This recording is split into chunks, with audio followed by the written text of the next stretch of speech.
في هذه القائمة حضرت لانتزاع الخنجر الفضي في شوط الزمول العمانيات لأبناء القبائل.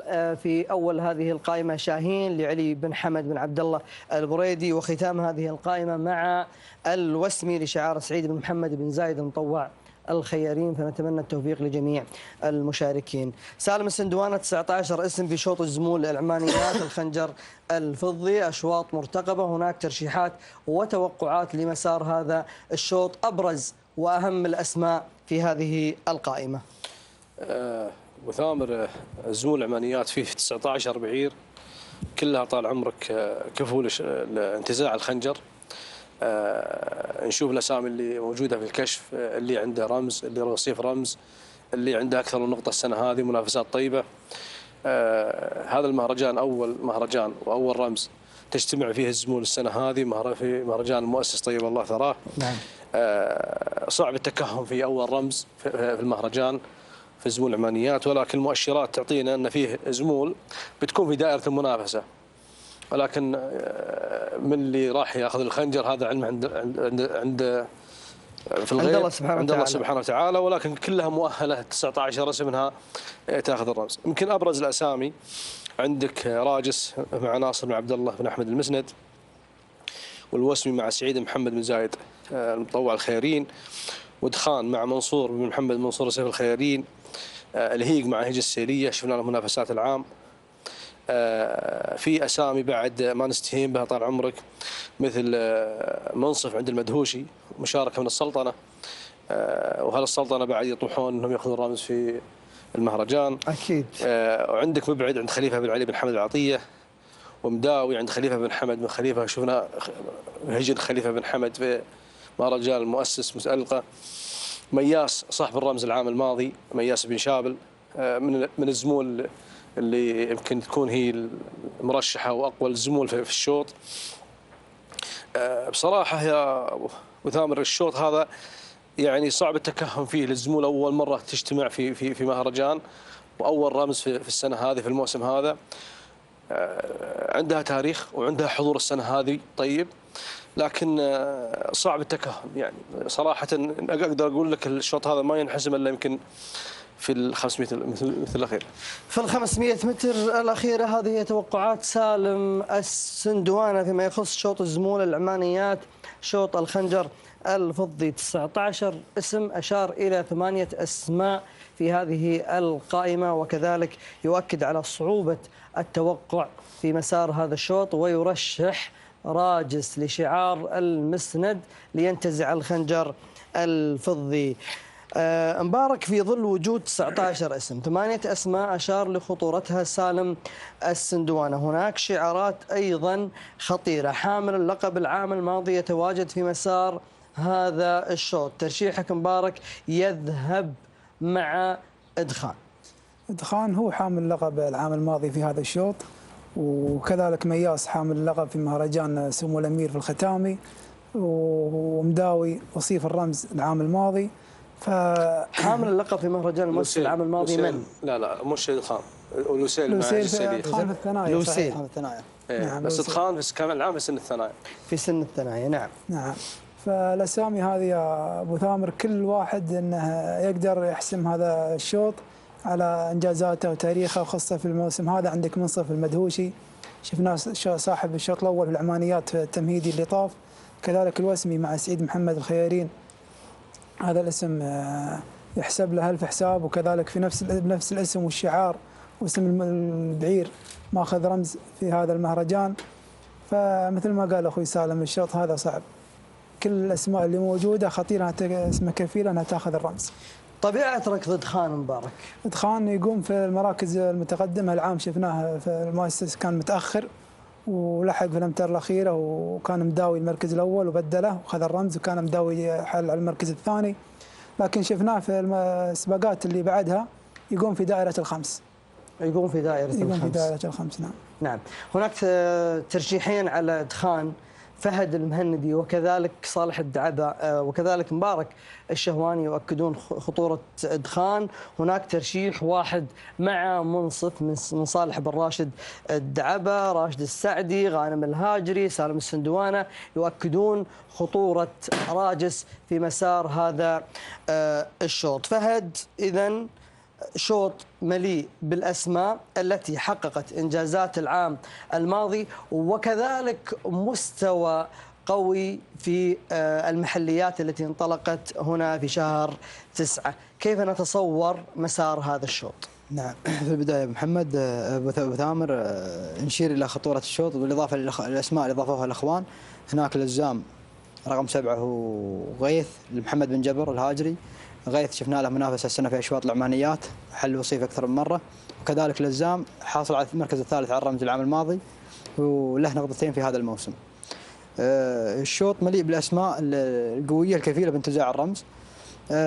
مثل ما ذكر أخوي سالم أنه صعب أنه التكهن بصاحب الشوط، لكن اللي راح متأكدين منه أنه راح تكون منافسة للأمتار الأخيرة لقوة الأسماء المسجلة في الحضور في هذا الشوط. من اختار الأسماء على إدخان؟ والله كل الأسماء خطيرة أبو محمد، لكن راجس شفناها صاحب شوط العمانيات عندنا في ميدان الشحنية ركض الإيطاف. منصف سالم العمر المدهوشي بعد كذلك صاحب شوط العمانيات. يعني هجن ومياس لبن شابل أشوفه من أخطر الأسماء الموجودة. أنا أبي أخطر الأسماء على إدخان من وجهة نظرك. أتوقع مياس. نعم. إذن مياس صاحب هو العام اللي عند ابن شابل في الثنايا ولا في الثنايا؟ في الثنايا يشير الى خطورته فهد المهندي في مسار هذا الشوط. اذا نتوقع المنافسه تكون على اشدها الى اخر الامتار. سالم السندواني يقول في اخر 500 متر سوف يحسم هذا الشوط تقريبا. فهد اتوقع 500 وبعد ال 500 بعد. وبعد ال 500 مبارك. والله اتوقع منافسه لين بعد ال 500. بعد ال 500 لان مياس ودخان ومنصف اقوى الاسامي كلهم يعني مستواهم واحد يجون يلحقون من ورا، ومداوي يكون في المقدمه. فاتوقع انهم راح يحركون مع بعض وتكون المنافسه بينهم لين تقريبا الامتار النهائيه. العام الماضي شفنا المنافسه الامتار الاخيره كانت بين لوسيل وبين بعيد ناصر بن مسند، يمكن لاخر 50 متر. بس السنه هذه كل شيء متوقع، لكن كل شيء متوقع، خصوصا ان هناك اسماء حققت العديد من الانجازات سواء كان في سن الثنايا او حتى الاداء والمستوى التي برزت فيه من خلال المحليات. إذا شوط العمانيات أيضا لأبناء القبائل شوط استثنائي على الخنجر الفضي. دعونا الآن ننتقل إلى قائمة بأسماء الهجن المشاركة في الشوط المفتوح للزمول لأبناء القبائل.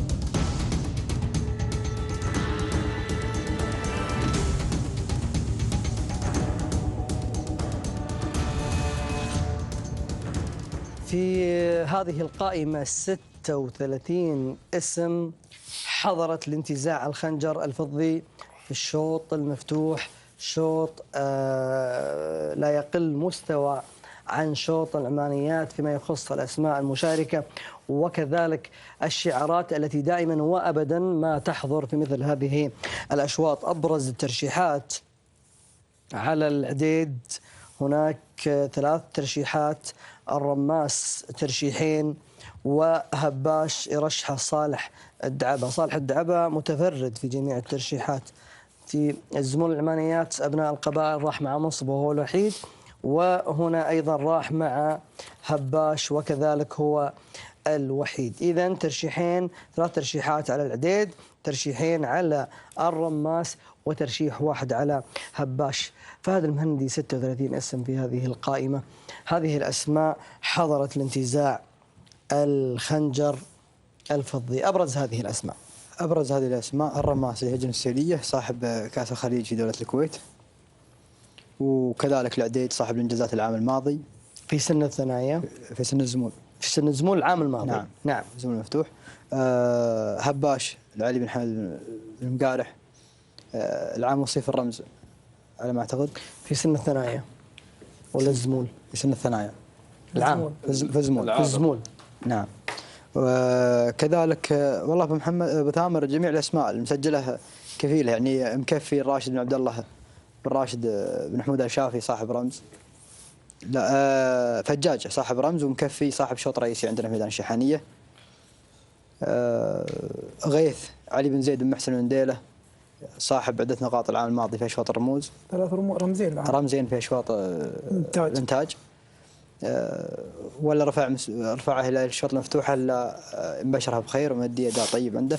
مطرق الخليفة بن حمد بن خليفة العطية كذلك صاحب عدة نقاط عندنا في ميدان الشحانية. العابر صاحب رمز إنتاج العام الماضي أعتقد لسعد بن عجيان. هاك مستحيل. هذاك مستحيل. مستحيل. عز العبد الله بن حمد بن علي العطية صاحب الشوط الرئيسي في التمهيدي الخامس وصيف الرمز العام الماضي. فجميع الأسماء محمد أبو ثامر المسجلة في الشوط كفيلة بانتزاع الرمز. كفيلة بانتزاع الرمز. هناك 8 أسماء أشار لها فهد المهندي لانتزاع الرمز، ولكن أيضا يؤكد على خطورة الأسماء المتواجدة في هذه القائمة. وين راح يكون شعار المسند في أشواط الزمول سواء كان العمانيات أو المفتوح مبارك؟ والله شعار ناصر المسند اللي تحت إدارة محمود الوهيبي ما شفنا لها الظهور الممتاز في هذا الموسم، فتوقع أنه في أشواط العمانيات بيكون حظهم أقوى من الشوط المفتوح، لأن الشوط المفتوح ما شفنا بعير له اشتراكات قوية عندنا هنا في ميدان الشحانية، وما شفنا له يعني معطياتهم السنة، لكن في أسماء قوية وهي كفيلة أنها هي اللي تنتزع هذا الرمز في أشواط الزمول المفتوحة. مثل عندك الطاير بن سالمين شفنا السنة كلها اشتراكات تجهيزية، الطاير العام شارك، العام حاصل على وصيف رمز. وصيف رمز. نعم. وكذلك عندك اللي هو غيث مثل ما تطرق له أخوي فهد. عندك مصيحان بالعطر جاي ثاني أو ثالث هنا في ميدان الشحانية، والعام له سباقات لسيارات عديدة. الرماس صاحب رمز الموسم هذا، فجاج صاحب رمز الموسم الماضي، العابر صاحب رمز أو رمزين الموسم الماضي، مكفي صاحب شوط رئيسي، العديد صاحب رمزين. يعني الأسماء اللي موجودة كلها لها إنجازات قوية. عندك غليون والمارشل، عند وبريل، عند ناصر بن عبد الله المسند. غليون والمارشل. نعم. أتوقع المارشل أسامي جديدة هذه أول مرة أسمعها. أبو عبد الله دائما ما يفاجئنا بمثل هذه الأسماء. اسماء رنانة. نعم. وكذا وجميل عند منصور محمد شفنا ثالث أو ثاني الشوط الأول. صائد الرموز.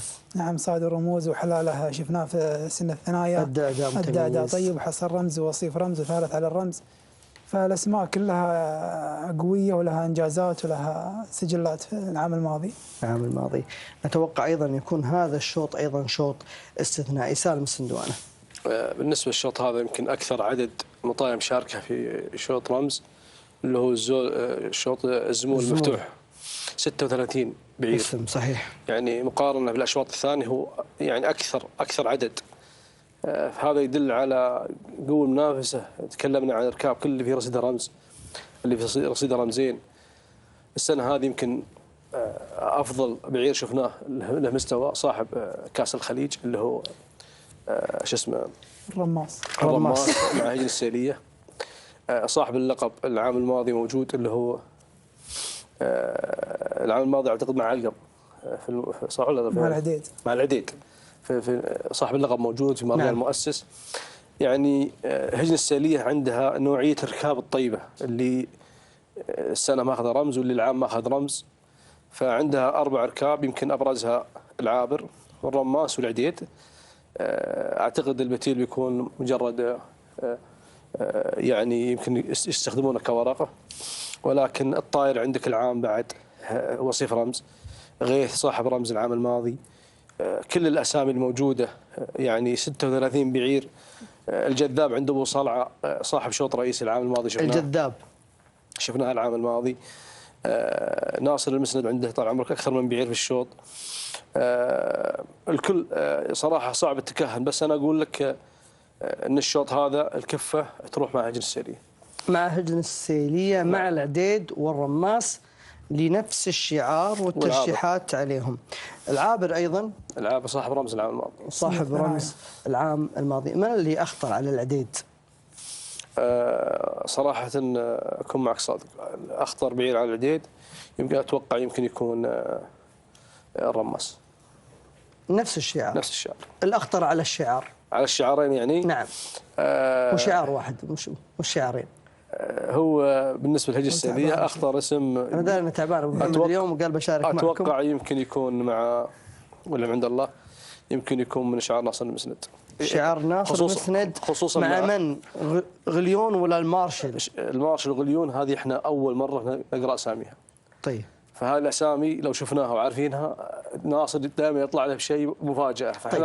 فأنا أتوقع يمكن تكون مفاجأة. طيب العام الماضي أداء شعار المسند في سن الثنايا فيما يخص الزمول كيف كان؟ العام حصل على رمزين في أي أشواط؟ ما يخص المفتوح أتكلم. في الشوط المفتوح. الشوط المفتوح مع من؟ مع علقم. ونوضع. لا في الزمول. لا الزمول. علقم خذ مرتين علقم. مشعاب. علقم ومشعاب. والله يمكن يكون ابو عبد الله مغير الاسماء. لا علقم انتقلت ملكيته. اوكي. ومشعاب لا موجود بس اتوقع موجود. يمكن حد هالاسماء. انا اتوقع ان من اخطر الاسماء على شعار هجن السيليه يكون عز لعبد الله بن حمد بن علي العطيه. عز ومطرق لخليفه بن حمد العطيه. ومطرق؟ نعم. اتوقع ان اول رموز الشعار السيليه يكون في هذا الشوط. شو تقول مبارك؟ أول رموز الشعار السيرية بيكون في هذا الشوط بكثرة الأعداد وقوة الزمول اللي عنده. وكذلك الترشيحات. كذلك نعم. مع العديد ومع رماس، ولكن هناك أسماء قد يكون لها أيضا رأي آخر في مسار هذا الشوط. وين راح تبان ملامح هذا الشوط سالم السندوانة؟ الشوط هذا أتوقع ولا يعني اتوقع في الكيلو الاخير. في الكيلو الاخير هو كل شوط يبان في الكيلو الاخير. لا نوعيه الركاب اللي هنا نوعيه الركاب وين بالضبط؟ يعني متى راح نعرف الاسماء هذه الثلاثه راح تنافس على الرمز؟ في الكيلو الاخير بندش الكيلو الاخير خلاص عرفت الثلاث ركاب ذي هي اللي راح يكون رمز. هذه يفرق الشوط المفتوح. يفرق عن الشوط. نوعيه اللي فيه مركاب نوعيه دائما نشوفها من الكيلو الاخير خلاص حسمت الشوط. لكن الشوط هذا راح يكون فيه جر من بدايته، راح يكون فيه حرق اقوى من الشوط العماني. هو اقوى، لكن انا اقول لك نوعيه الركاب اللي فيه اذا هي في يومها من الدش الكيلو الاخير حسمت الشوط. شفنا الرماس في كاس الخليج من الكيلو الاخير حسم الشوط. نعم. انا اتوقع لين الامتار الاخيره لان الزمول الشوط هذا 36 اسم وكلها يعني مصنفات من اقوى الزمول. نعم. فراح التنافس لين تقريبا خط النهايه راح يكون بينهم منافسه.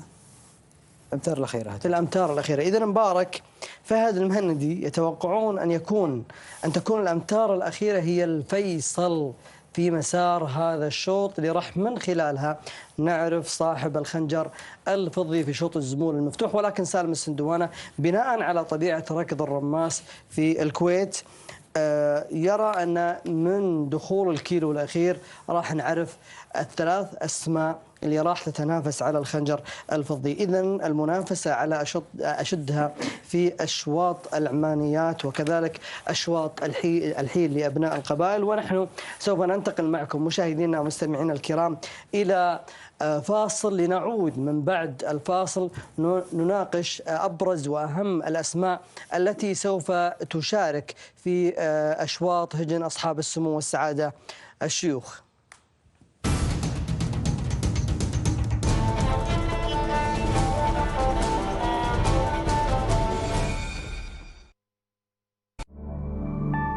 الراعي البلاتيني.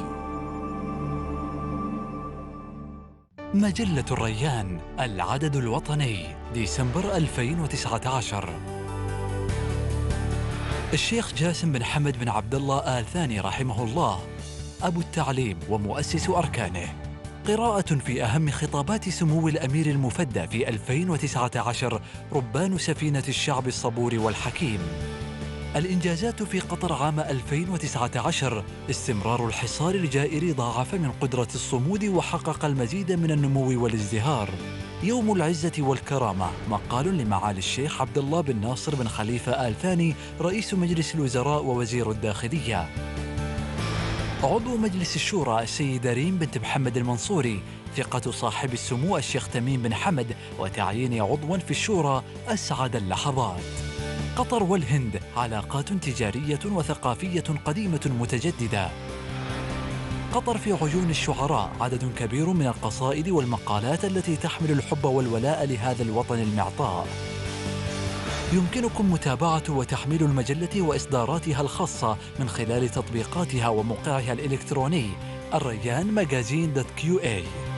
يوزع العدد مجانا مع جريدة الشرق صباح يوم الأحد 15 من ديسمبر 2019. الريان، مجلة تقتنيها.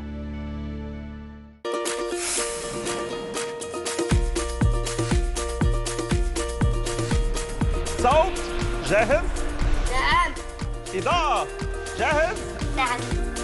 حسنا، كاميرا عدلي بعد الشيء. نعم. جاهزة؟ نعم. 3 2 1. كونوا معنا في ساعة مليئة بالفرح كات. أوكي. يا جاسر، لدينا الكثير من العمل لنقوم به في درب الساعي. إن شاء الله بضبطها هالمرة إن شاء الله. أصدقائي هيا تفضلوا. جاسر، للمرة الأخيرة. أوكي. ركز. بإذن الله. 1 2 3. أصدقائي، احتفالاً باليوم الوطني، كونوا معنا في ساعة مليئة بالفرح والمرح ضمن فعاليات درب الساعي. يلا يا شباب خلوا. مسرح الأطفال تشاهدونه يومياً حتى 20 من ديسمبر الساعة 3:30 عصراً مباشرة على قناة الريان.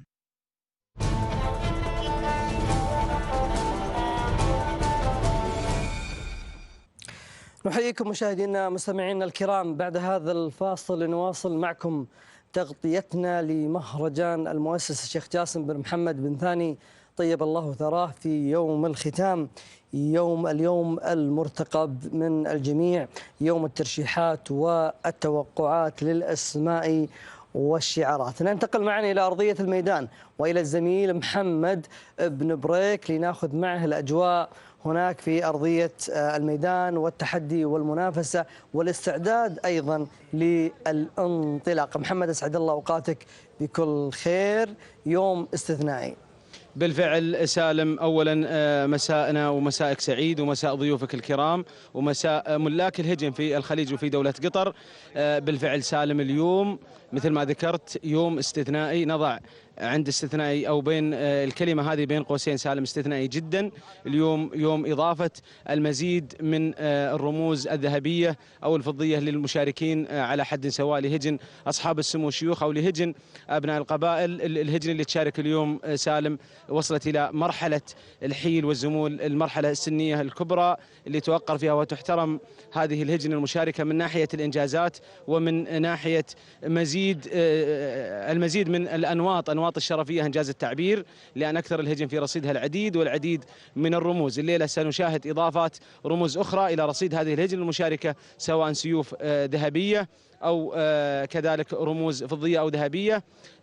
بعد هذه المرحلة ربما بعد هذا الموسم ينتقل بعض هذه الزمول إلى الإنتاج ليكون بنك من بنوك الإنتاج ويضيف في رصيده الرموز في هذا المهرجان. والحيل أيضا مثلها تماما. في العام الماضي سالم حضرت نوضة من هذا المهرجان في السيف الذهبي لأبناء القبائل، وكانت عملة نادرة، وكانت أيضا نوضة يصعب تكرار مثل نوضة. هذه من الهجن الخوارق إنجاز التعبير أو من ندر الهجن. الليلة راح نشوف اسم جديد ربما يفرض نفسه بكل قوة في سيف أبناء القبائل وكذلك سيف أصحاب السمو والسعادة الشيوخ. ملايين سالم رصدت الليلة، ليلة الملايين لملاك الهجن لعشاقها. 2 مليون للسيف الذهبي، 5 مليون للسيف الفضي، 1.5 مليون للزمول المفتوح لأبناء القبائل، وكذلك 1 مليون ريال للخنجر الزمول الشوط المفتوح، سيارات من نوع مرسيدس، رينج روفر رصدت للعمانيات. معي أحد الطاقم اللي كان مع نوضة في العام الماضي، مبارك بن سعيد العسكري، هو أحد المرشحين في هذا المساء مع عزبة ناصر بن عبد الله المسند. أبو سعيد حياك الله، في أجواء مليونية، أجواء رموز ذهبية، أجواء تاريخية في ومنعطف هام لملاك الهجن في مهرجان المؤسس. الله يحييك ويبارك يا مرحبا الساعي، الله يحييك. الله يحييك مبارك.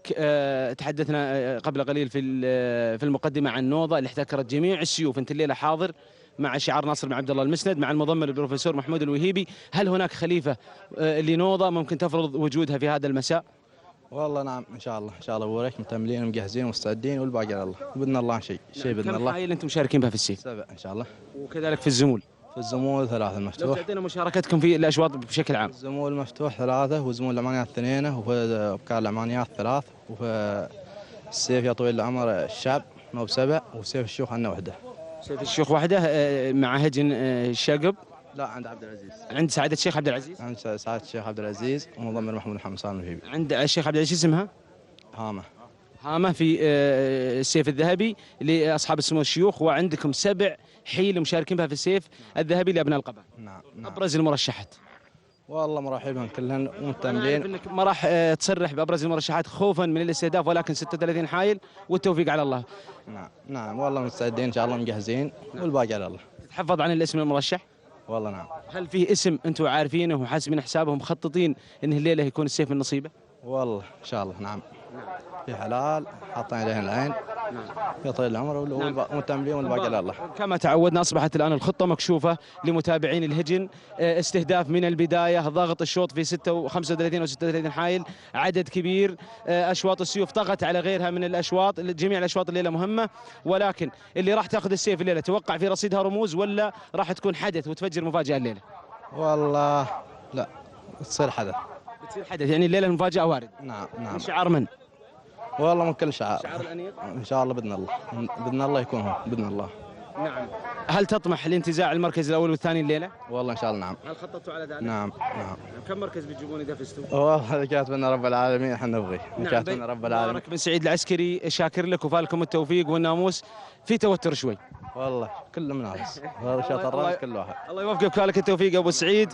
اذا هذا حديثنا مع احد المساعدين للبروفيسور محمود بن محمد الوهيبي، مشارك مع شعار سعادة الشيخ عبد العزيز في السيف الذهبي، و7 حيل لشعار الأنيق ناصر بن عبد الله المسند مالك نوضة طيبة الذكر محتكرة السيوف في العام الماضي. إليك الكلمة سالم ولضيوفك الكرام. نعم شكرا محمد، وكذلك الشكر أيضا موصول لضيفك الكريم. إذن الجميع يستعد لهذه الانطلاقة والمنافسة على أشد. دعونا نذهب الآن إلى هجن أصحاب السمو والسعادة الشيوخ ونستعرض قائمة بأسماء الهجن المشاركة في شوط زمول العمانيات والخنجر الذهبي.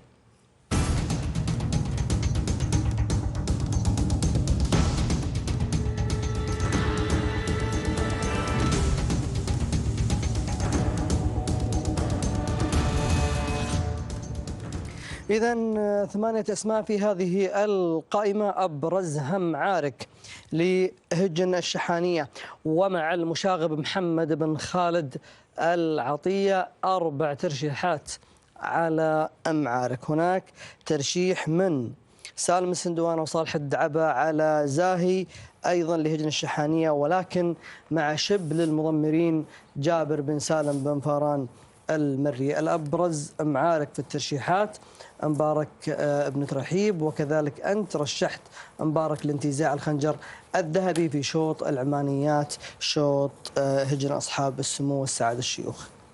والله يا أبو ثامر الشوط هذا ما فيه إلا 8 زمول، وشوط بيكون خفيف، لكن الأسامي اللي فيه ثقيلة. عندنا معارك صاحب رمز في هذا، صاحب رمز العام الماضي في مهرجان المؤسس، وشفنا له السنة 3 اشتراكات يسبق عصاف الطانة بكل أريحية. كذلك عنده هزام وقالط عند ومصيحان عند محمد بن خالد العطية، وبن فران عنده كفو وزاهي ومناور، وكذلك طماع. زاهي شفنا له مشاركة. كفو طماع عند سالم بن فران الذهبي، وشبل المضمرين عنده زاهي ومناور. سالم بن فران على ما أتوقع أن كفو هو الأقوى عنده، وجابر بن سالم زاهي ومناور كلها أسماء قوية كفيلة أنها تقدر تأخذ الرمز. مناور صاحب رمز العام الماضي، وزاهي شفناه الموسم هذا بركضه يقوم وينهي عصاه الطانه ونهايته قويه. فالاسماء هذه كلها كفيله. احنا رحنا مع معارك على رصيده العام الماضي واشتراكاته السنه. رصيده العام الماضي واشتراكاته السنه. سالم السندوانه رشحت زاهي. ثمان ركاب كلها عند هجن الشحانيه باختلاف المضمرين. نعم. عند محمد بن خالد وسالم بن فاران والشبل. يمكن ابرز الاسامي عند محمد بن خالد معارك، عند سالم بن فاران كفو اعتقد صاحب رمز العام الماضي، ومعارك صاحب ومعارك بعد صاحب رمز. وعند جابر بن سالم بن فاران عنده مناور صاحب رمز العام الماضي. زاهي شفنا منه السنه هذه مستوى وتوقيت مميز.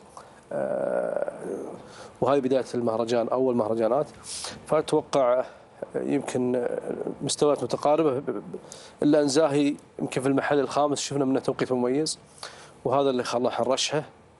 وهي كلها ترشح، الركاب ذي كلها ماخذ رموز، لكن جهزيتها ما ندري عن جهزيتها، نشوفها تسبق بعضها تيمه ثقيل السنه هذه، لكن زاهي كان تيمه زين وجاهزيته هي اقولها افضل من جاهزيه الركاب الثانيه.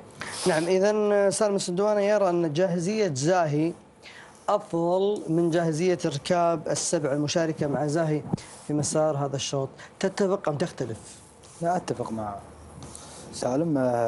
زاهي توقيته مميز وحضوره كان ملفت في هذا الموسم، وكذلك معارك لانه صاحب الرمز العام الماضي واشتراكاته السنه طيبه، فنتوقع انه زاهي ومعارك وكفو تكون منافسه بينهم. نعم. اكدت على خطوره معارك ايضا. نعم. تروح مع معارك. طيب اذا انك تتفق مع سالم السندوانه ليش ما رشحت زاهي؟ لا، معارك صاحب الانجاز العام الماضي وحضوره طيب في هذا الموسم، فاتوقع انه يكون هو صاحب الكلمه. اتوقع يعني الافضليه له من زاهي. نعم، ما حضور السنه الماضيه العام. يعني معناها ما تتفق مع سالم السندوانه؟ لا، اتفق ان زاهي توقيته مميز وحضوره طيب في هذا الموسم. هو قال ان الافضل أجهز. أجهز. هل هو اجهز من معارك؟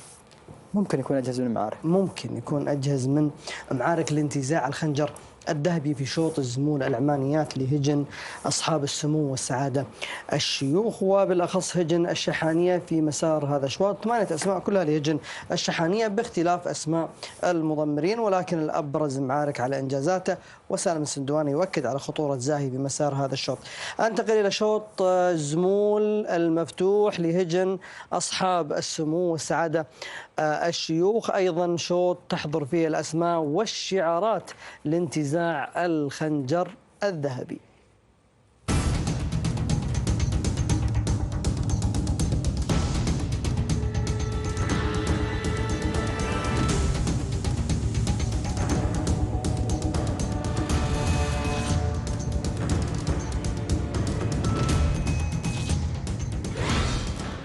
إنجازات. إذا الأبرز في هذه القائمة هو زويان، 16 أو 17 اسم. زويان اسمه صح؟ نعم. زويان. نعم.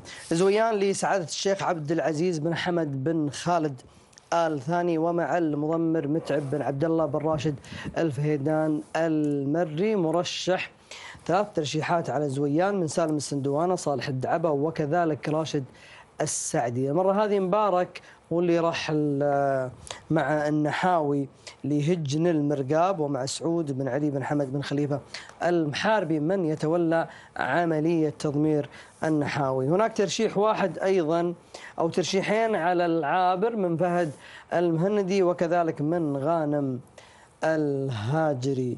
النحاوي يا مبارك ترشيح على النحاوي، ولكن الأبرز في الترشيحات زويان وأيضا العابر هجن المرقاب وهجن الغرافة. والله يا ابو ثامر، الزمول هذه كلها ترشح على انجازاتها، وفي زمول منتقله ملكياتها تو. احنا بنتكلم نعم. عن هجن المرقاب. هجن المرقاب شفناهم حصلوا على شلفه في سن اللقايه، وفي سن الجذاع كان ظهورهم خفيف، وفي سن الثنايا ما ظهروا بالمستوى المطلوب. هجن المرقاب في بدايه المهرجان جاء عندهم مرض في العزبه هو اللي خل مطاياهم، وكان في السيف تقريبا مسجلين 8 مطايا، الحين بيشاركون تقريبا بناقه واحده، فسحبوا حلالهم. لأن فيها العزبة فيها مرض وفيها حرارة، وأتوقع أن الناقة هذه اللي بتشارك فقط مجرد مشاركة وليس المنافسة. فقط مجرد مشاركة. مجرد مشاركة. نعم، ما مطلوب عليهم المشاركة في هذه الأشواط. من باب التحضير يعني. أي نعم، باب التحضير. ولكن ترشيحك مع النحاوي أنت تشوف أنه هو الأبرز؟ والله في ترشيح الزمول أنا أشوف النحاوي على آخر اشتراك له جاء في المركز الرابع كأول اشتراك له وآخر اشتراك له قبل هذا المهرجان، فإذا هو في يومه على موعده ومواجهة المرض اللي منتشر في عزبة هجن المرقاب، أتوقع إن شاء الله أنه يكون على الموعد. كذلك زويان شفنا انتقلت ملكيته السنة هذه واشترك وحصل على المركز الأول في هجن أصحاب الشيوخ. هجن الغرافة عندها العساس ومحتال ولافي مع سالم بن عامر المدهوشي، أتوقع أن أقوى الهجن هذه اللي هو العساس في الثلاث أسماء. عندنا بارود سعادة الشيخ سعود بن فهد بن عبد العزيز الثاني. برزان عند أحمد بن ناصر بن علي بن خليفة الثاني. وكذلك مضمر حسن محمد الصعاق، شفنا حسن محمد هو من أخطر المضمرين، حصل على سيارة في سن اللقاية. حسن بن محمد بن راشد الصعاق. اي نعم، فأتوقع أن هذا الاسم أنه حضر برزان، وأن شاف مستوى برزان أنه يستاهل هذا الشوط فقدم برزان. العابر هجن الغرافة مع سعيد بن راشد الزعبي، رشحوه الشباب على إنجازات هجن الغرافة مع سعيد بن راشد الزعبي في سن الثنايا، حل وصيف في الأشواط المفتوحة. نعم. والعابر ترشح. النحاوي ومعزم هجن المرقاب، أتوقع منهم إن شاء الله إذا هن في يومهن ومواجهة الخلن بينافسن منافسة طيبة. العراف كذلك عند سالم بن عامر المدهوشي، وفجاج عند هجن الغرافة مع الزعبي. فالأسماء هذه كلها هجن البدع مع كفيلة. اي نعم، مملوكة سمو الشيخ محمد بن خليفة مع راشد بن حمد المدهوشي، أتوقع أنه بيكون لها بصمة، والزمول هذه كلها تقوم في المقدمة. فالأسماء هذه كلها أول مرة تلاقن كلها السنة هذه في شوط رمز، والله يوفقهم إن شاء الله. اللهم آمين. أنت لا زلت مصر أن تعويض اللي تأخذ السيف؟ والله خطر عليها شوي، في خطورة. لا، في فرق بين خطر وترشحها. أنا أرشحها. أوكي، يعني أنت بقناعتك أنها هي الأبرز والأجدر لانتزاع السيف. نعم. بناء على مشاركاتها على مشاركاتها.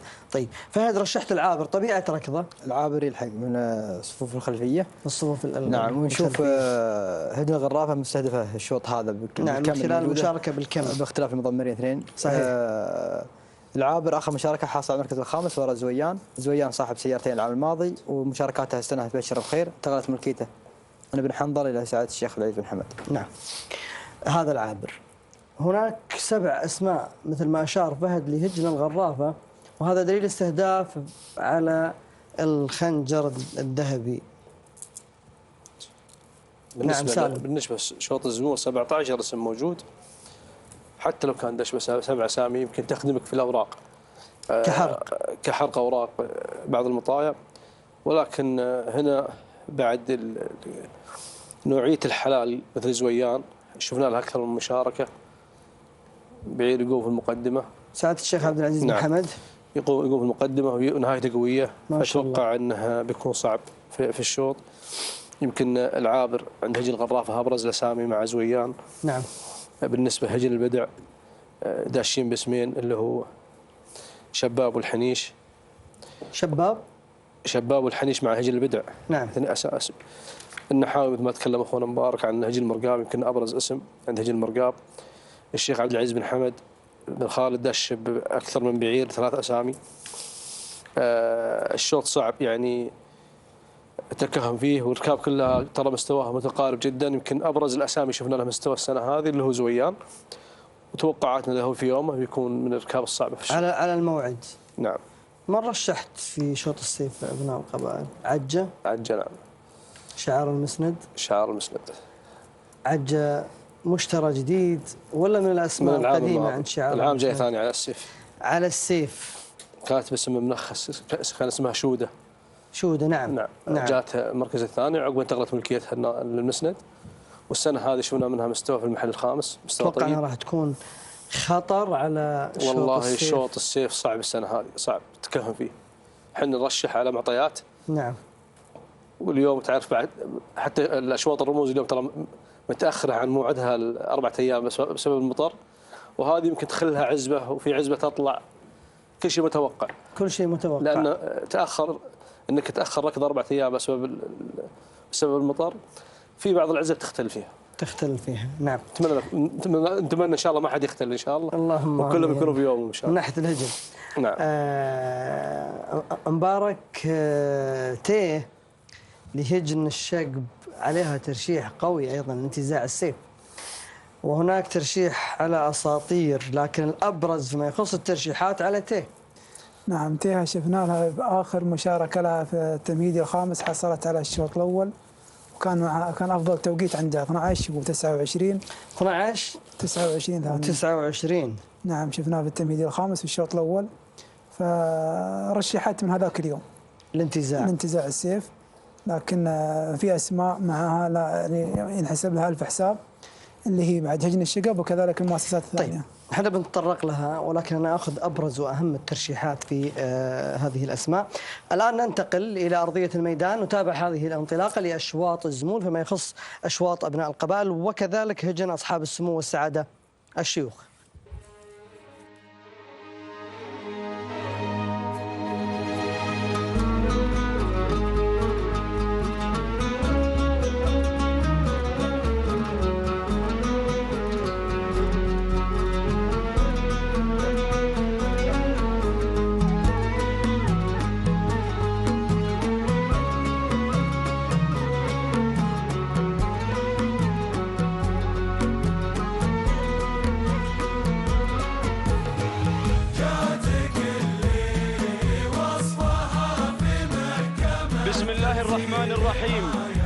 مشاهدينا الأعزاء أيها الحفل الكريم، أسعد الله مساءكم بكل خير ونرحب بحضراتكم.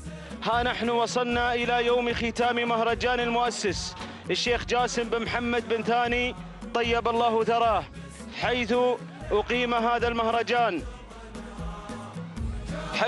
هذا المهرجان خلال الفترة من 30 من نوفمبر وحتى 14 من هذا الشهر بمشاركة من ديسمبر.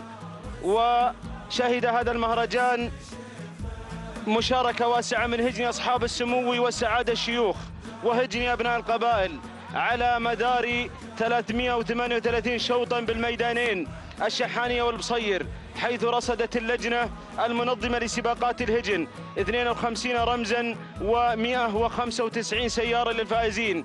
وشاهد الكثير من ملاك الهجن وعشاق رياضة التراث في قطر انطلاقة هذا المهرجان السنوي الكبير الذي يعد أول المهرجانات الرئيسية لهذا الموسم، موسم 2019-2020. حظي المهرجان هذا العام بجوائز عينية ومالية قيمة بلغت 52 رمز، منها 24 ذهبيا و28 رمزا فضيا، أبرزها السيفان الذهبيان، وكذلك 195 سيارة للفائزين. وبرنامجنا لهذا المساء هو عبارة عن 8 رموز نختتمها بالسيفين الذهبيين. وهكذا ينطلق مشاهدينا الأعزاء شوط الخنجر الفضي للعمانيات الزمول لهجن أبناء القبائل. وأنقل الكلمة والميكروفون للزميل شجاع العتيبي متمنيا له التوفيق.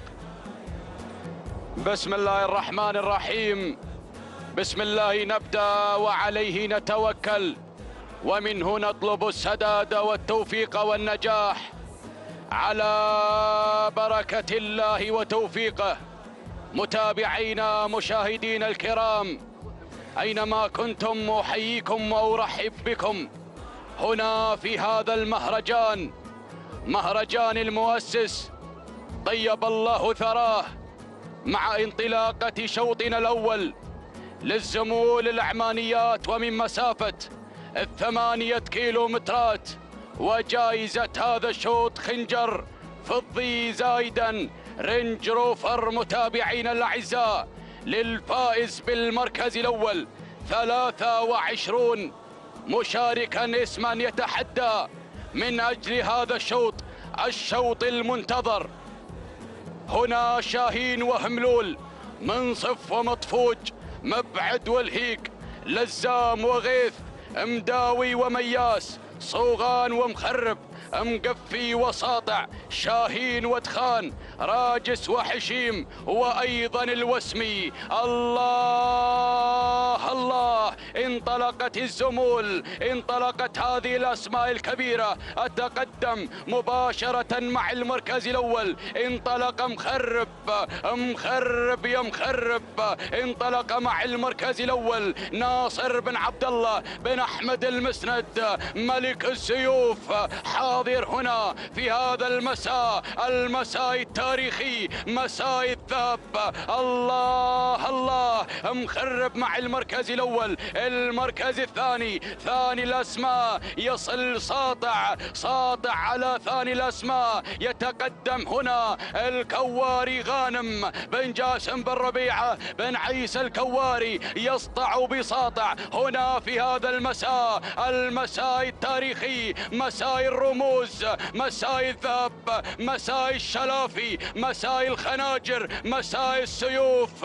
الله يا ساطع. المركز الثالث وصل مبعد، مبعد على ثالث الأسماء. يتقدم هنا بشعار خليفة بن علي بن حمد العطية، يتقدم على ثالث الأسماء. ينطلق مع مبعد هنا في شوط الخنجر، الخنجر الفضي هنا بالانتظار. الله الله، المركز الرابع يتدخل هنا على رابع الأسماء. يتقدم هنا شعار الجريان، قادم مع مداوي، مداوي يا مداوي، مداوي يا مداوي. يتقدم هنا شعار الجريان، خليفة بن حمد بن خليفة العطية يقادم على رابع المراكز. يتقدم هنا مع مداوي المركز الخامس، من نختتم به النداء. يتقدم مقفي، مقفي مع المركز الخامس ناصر بن فرج بن صالح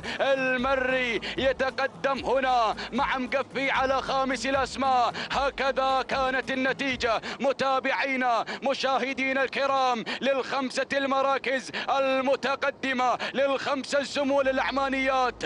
هذه الأسماء، هذه الشعارات. أعود مع المركز الأول، أعود مع البداية، أعود مع الصدارة. إنه شعار، إنه شعار ملك السيوف.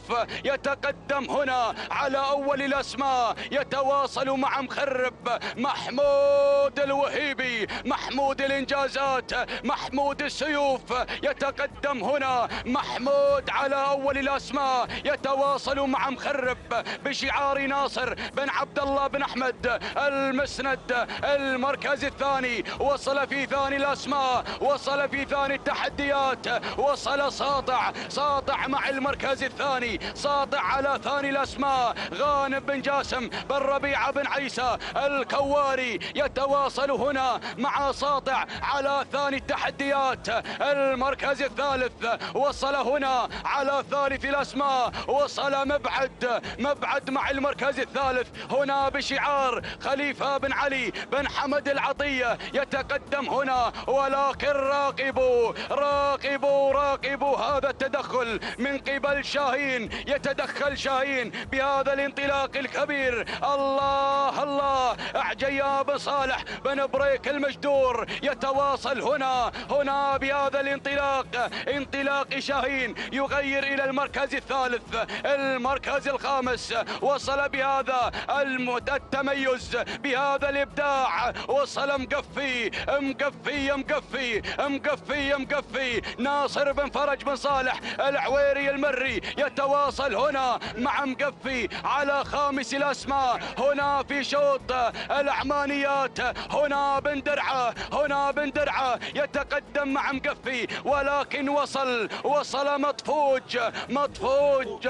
يتواصل هنا حمد بن محمد بن سالم بن جويل. مطفوق يا مطفوق، مطفوق على الخنجر، خنجر العمانيات، الخنجر الفضي. ولكن متابعينا الكرام، ملك السيوف لا زال متربع على عرش الصدارة، على عرش الريادة. الله يا مخرب. ناصر بن عبد الله بن أحمد المسند يتقدم هنا، ملك السيوف على أول الأسماء. هذا الشعار الكبير، هذا الشعار التاريخي، هذا الشعار الشعار الذي عودنا على انتزاع الرموز، انتزاع السيوف. هنا مع محمود الإنجازات، محمود التاريخ المشرف يتواصل هنا مع مخرب على أول الأسماء. محمود هنا بشعار نوضة، شعار الاسم التاريخي، الاسم الذي رصع حروفه من ذهب. الله الله، المركز الثاني وصل هنا على ثاني الأسماء.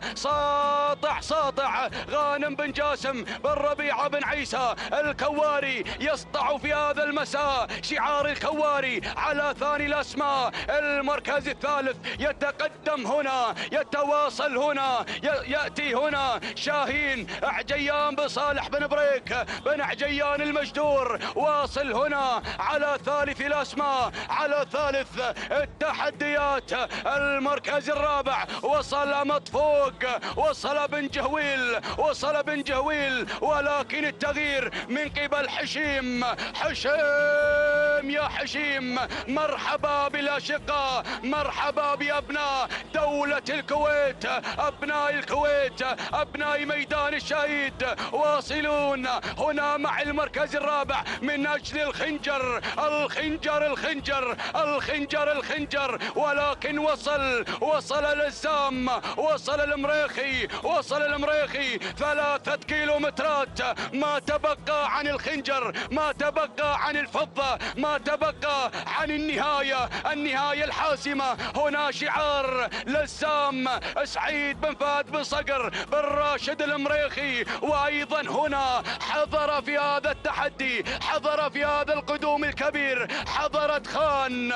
مرحبا بتخان، وصل هنا شعار صايد الرموز، يتقدم هنا مع إدخان الإنجازات، إدخان الخناجر، يتقدم هنا مع المركز الخامس، أو عفوا مع المركز السادس. ولكن مخرب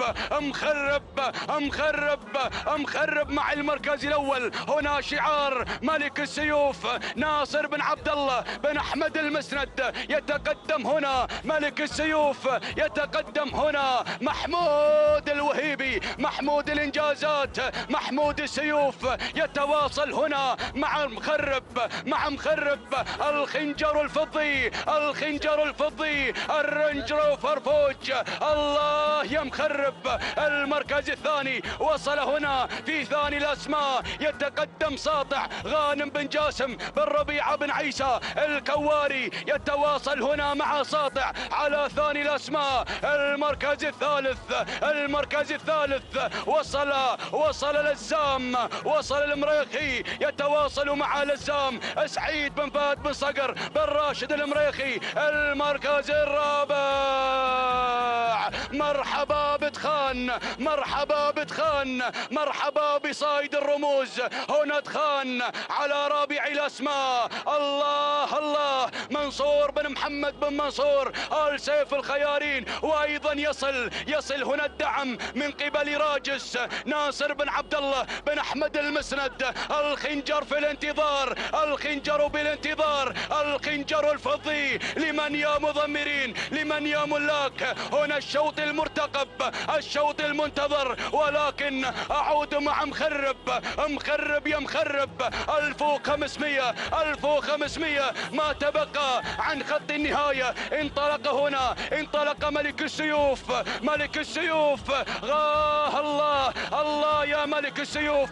هنا محمود الوهيبي يتواصل هنا مع مخرب الخنجر الفضي مع المركز الأول. انطلق هنا انطلق ملك السيوف ناصر بن عبد الله بن أحمد المسند. وصل هنا ادخان مع المركز الثاني. هنا شعار منصور بن محمد بن منصور آل سيف الخيارين، يتقدم هنا مع ادخان. وايضا يصل المريخي لزام مع المركز الثالث. ولكن اعود الكيلو الكيلومتر الأخير، الكيلو الخطير، الكيلو المثير. انطلق مخرب، ولكن مرحبا، رحبوا بتخان، رحبوا بتخان. الله يا تخان، ولكن لزام المريخي، الخيارين. انطلق تخان، لزام منصف يا المدهوشي، منصف يا المدهوشي، ولكن يعود الخنجر الفضي. الله انطلق تخان، انطلق لزام تخان، لزام صايد الرموز، لزام المريخي.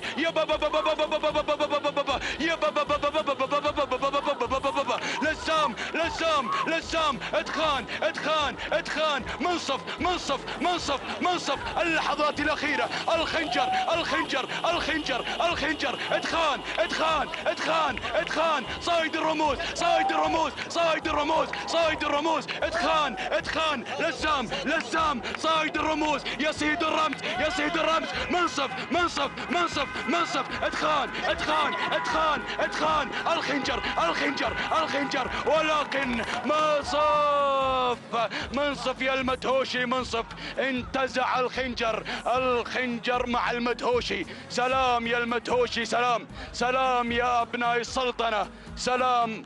والخنجر يغادر هنا من دوحة الخير إلى سلطنة عمان. سلام يا المدهوشي، سلام. تهانينا والناموس الخنجر عمانية. سلام يا المدهوشي، سلام. تهانينا والناموس المركز الثاني. إدخان منصور بن محمد بن منصور آل سيف الخيارين. المركز الثالث لزام سعيد بن فهد بن صقر بن راشد المريخي. المركز الرابع ساطع غانم بن جاسم بن ربيعة الكواري. المركز الخامس هملول علي بن حمد بن بخيت بن قريع المري. متابعينا الكرام، شاهدنا هذا المنظر الأكثر من رائع، منظر حماس. هنا ملاك الهجن من أجل انتزاع هذا الخنجر الغالي،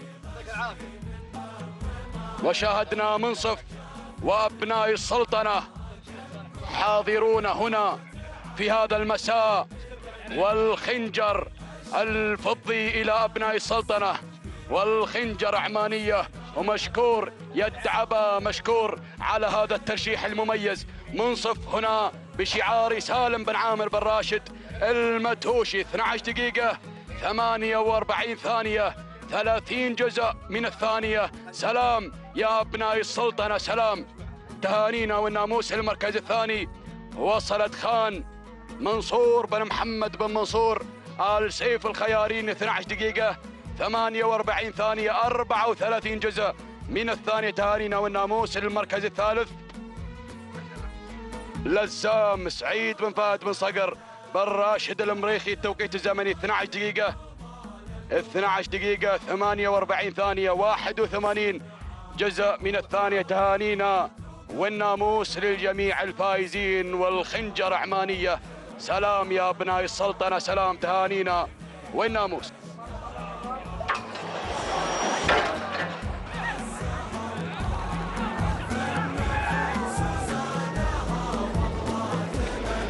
بسم الله الرحمن الرحيم.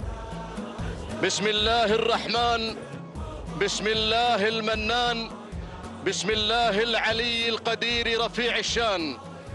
أيها الإخوة المتابعون، أحييكم وأرحب بحضراتكم على الهواء مباشرة عبر شاشات قناة الريان، نقلا حيا للأشواط الرئيسية المسائية في ختام هذا المهرجان السنوي الكبير، مهرجان المؤسس الشيخ جاسم بن محمد بن ثاني طيب الله ثراه. هذه الأشواط الرئيسية وهذا هو مسك الختام. انطلقنا وعلى بركة الله توكلنا في شوط شوط الخنجر، شوط الخنجر المفتوح لأبناء القبائل. الخنجر بالإضافة إلى 1.5 مليون لصاحب المركز الأول لمن يحقق الناموس. هذا هو شوط الأشواط، شوط المهرجان، شوط الأسماء العملاقة التي تشارك باحثة عن هذا الرمز الغالي، عن هذا الرمز الذي انتظره الجميع بفارغ الصبر. يا له من شوط يا أخواني، تقشعر منها الأبدان. هذا الشوط الرئيسي 8 كيلومترات نخوض هذا الشوط معلنين المراكز ال5 الأولى في شوط الزمول. فحول المستقبل، بنوك الإنتاج. يا سلام، ننطلق على بركة الله مع المركز الأول، مع الصدارة ومع مقدمة الشوط اللي يحتل المركز الأول. الذيب على المركز الأول، ناصر بن جابر بن ناصر آل بريد المري على المركز الأول. شعار بن طريبيل على صدارة ومقدمة الشوط يتواجد وينطلق بالمركز الأول. لكن إبريل على المركز الثاني بشعار ملك السيوف ناصر بن عبد الله المسند. على المركز الثاني يقوده البروفيسور محمود بن محمد بن سالم الوهيبي. المركز الثالث تدخل بالمركز الثاني، انطلق شعار صالح بن علي بن جابر المطوع المري على المركز الثاني مع التبر على المركز الثاني. المركز الرابع شعار من شعارات ملك السيوف على المركز الرابع من الجانب الآخر بقيادة البروفيسور محمود الوهيبي. المركز الخامس، المركز الخامس العطية مع على المركز الخامس مطرق، على المركز الخامس خليفة بن حمد بن خليفة العطية على المركز الخامس. هذا هو النداء الأول. ولكن نشوف نلقي نظرة على المركز السادس، نلقي نظرة على المركز السادس. من اللي بالمركز السادس؟ أرحب بالرماس، أعلن حضور الرماس، الاسم المرشح في هذا الشوط. الرماس على المركز السادس انتقل بعد إعلانه إلى المركز الخامس حاملا للواء السيلية وشعارها بقيادة هذا الاسم العملاق. يا سلام، هذا هو الرماس. الرماس عبد الله بن سعيد العيدة مالك الشعار السيلية المنطلق على المركز الرابع إلى المركز الثالث. المركز الخامس، شوف المركز الخامس رقم 38 عز عبد الله بن حمد بن علي العطية على المركز الخامس.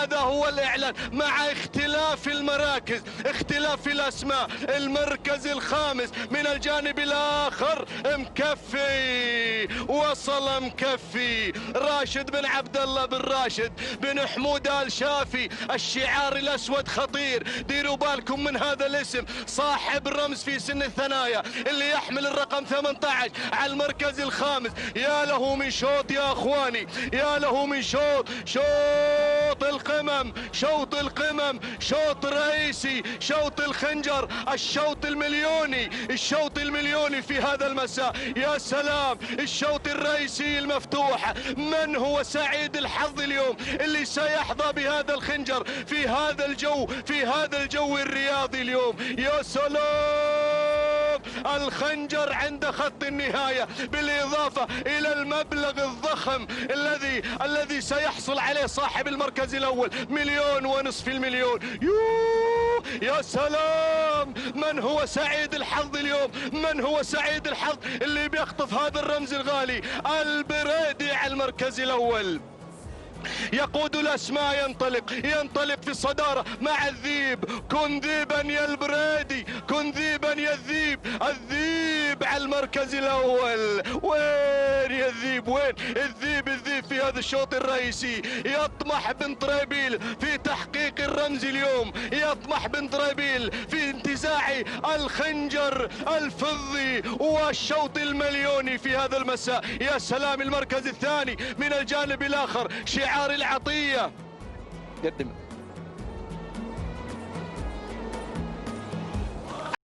عطية على المركز الثاني. من الجانب الآخر يتواصل هذا الشعار، شعار العطية. المركز الثالث يصل شعارين خطيرين، اسمين عملاقين في هذا المساء. يا سلام، شعار العطية والشعار السيلاوي. العطية خطير بقيادة الخضيري على المركز الثالث مع مطرق على المركز الثالث، وهنا خليفة بن حمد بن خليفة. العطية المركز الرابع.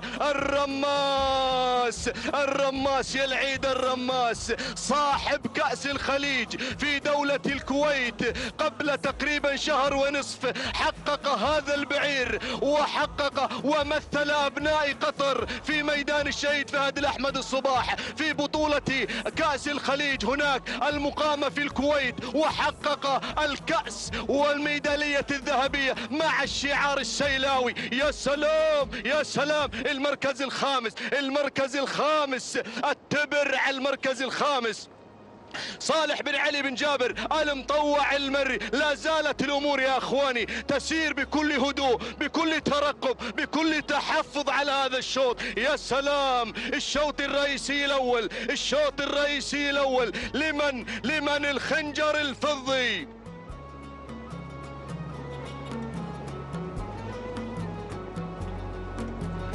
لمن الخنجر الفضي في هذا الشوط، لمن هذا الشوط الرئيسي، من هو سيحقق الناموس في هذا المساء الرئيسي، في هذا المساء المميز، في مساء الأشواط الرئيسية، في مساء الختام. يا سلام،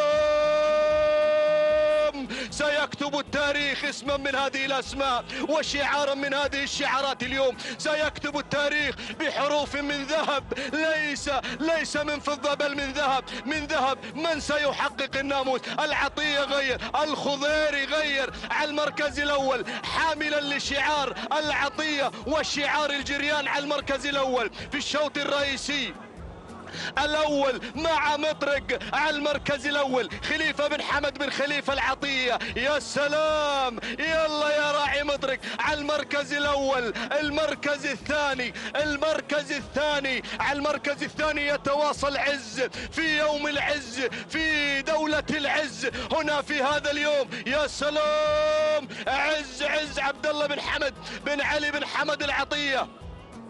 المركز الثالث بن طريبيل على المركز الثالث يتواصل بن طريبيل مع الذيب ناصر بن جابر بن ناصر آل بريد المري. المركز الرابع المطوع هذا اللي بالمركز الرابع يتواجد وينطلق مع التبر صالح بن علي بن جابر المطوع المري. والرماس وصل، الرماس على المركز الخامس المرشح الأقوى، لكن المركز السادس بن شافي والمركز السابع أيضا مرعوب، وملك السيوف يصل على المركز الثامن. يا سلام، بدأت الأمور، بدأ الضغط يا أخواني بعد أن تجاوزنا لوحة 3 كيلومترات. التمت الزمول بعضها على بعض، التمت هذه الأساطير، هذه الأسماء العملاقة. شوفوا هذه الأسماء بعد المركز الخامس. ماذا أرى؟ شوفوا الكادر التحتي والكادر السفلي عبر شاشة قناة الريان، عبر شاشات قناة الدوري والكاس. يا سلام، الخنجر يا أخواني، الله يعين المضمرين، الله بان الخنجر، بان الخنجر، بان. عليك الأمان يا الخنجر، عليك الأمان في هذا المسار. مع هذا المسار شعارات تضغط وأخرى تتربص في هذا المسار. هي مواجهة تكتيكية بامتياز. امتاز بن طريبيل، انطلق بن طريبيل، وصل الرماس، ووصل عز في دولة العز، قطر. هنا عز، يا سلام، هباش بن مقارح، وايضا يصل العيدة مع البتيل مع العيدة البتيل مع العيدة، يصل العيدة، يصل الشعار السيلاوي، الشعار السيلاوي مع المركز الأول مع الصدارة، يقود الأسماء. اختلطت الأمور بعضها ببعض في هذا الشوط. من هو سعيد الحظ الذي سيكتب اسمه بحروف من ذهب في هذا اليوم، في هذا اليوم، في هذا اليوم، في هذا اليوم، في شوط الخنجر، الشوط المفتوح، الشوط المليوني، الشوط المليوني. لمن العيدة في المقدمة، الشعار السيلاوي. وصل بن مقارح على الموعد، وصل هباش على الموعد. الشعار السيلاوي قادم. يا هذا الشوط يا اخواني، دخلنا اجواء وغلاف الكيلومتر الاخير. الخنجر بان، حرك الحديدة، حرك خلاص. اما الخنجر والا فلا يا اللورد، اما الخنجر والا فلا يا العيدة، يا العيدة. بن مقارح، هباش قالها علي بن مقارح مع هباش في مساء البارحة. سترى هباش الشعار الشطرنجي.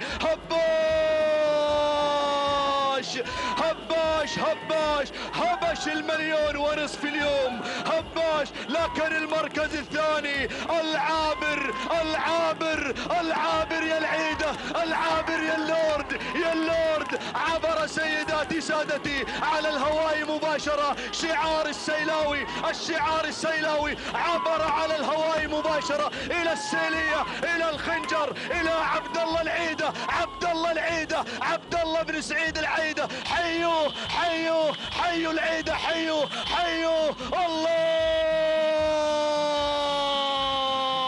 الخنجر عبر سيداتي سادتي على الهواء مباشرة. نزف التحية لعبد الله بن سعيد العيدة، مالك الشعار السيلاوي الكبير، مالك العابر الذي عبر بالخنجر الفضي وعبر بالمليون ونصف المليون. هدية للعابر الذي خطف الخنجر. تهانينا والناموس. المركز